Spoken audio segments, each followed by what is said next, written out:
روزنامه امریکی واشنگتن پست دبیجه امریکا روژا سی ویمها پینجان شوانه کی پز لسوری کشتیه و گوتیه او برپرسه کی بلندی القاعده بویه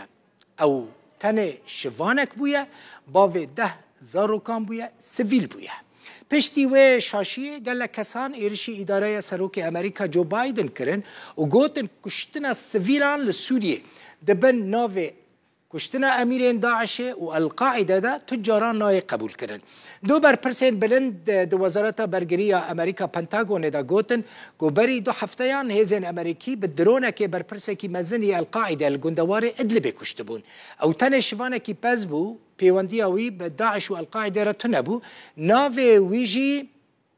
چه بویا ناوی وی کسی کو هاتیه کشتن لوی داره لطفی حسن مستو بویا تمنی ویجی 56 سال بو و لگند خواه شوانتیا پز دکر و افجی دیمن نوینه لی امریکا دبیجه اف برپرسه کی بلنده القاعده بو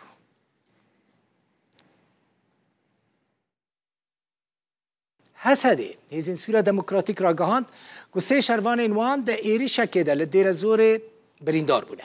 ناوند را گهاندن یا هزین سوره دموکراتیک ده خویانیه که ده گوت شفا در باس بوی ده مجمیر 12 و 10 دقیقه دوریه که هزین وان هزین حسده لسریا ابو خشب لروج اوای دیر زور راستی ایری شک هاتیه و ده انجام ده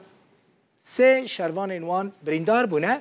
هر وها سرکرده کی هزین وانجی ده شر الدجی داعش دجی روزگار بویه لگوری ناوند را گاندنا حسده لیکولین دست پیک دیار دکن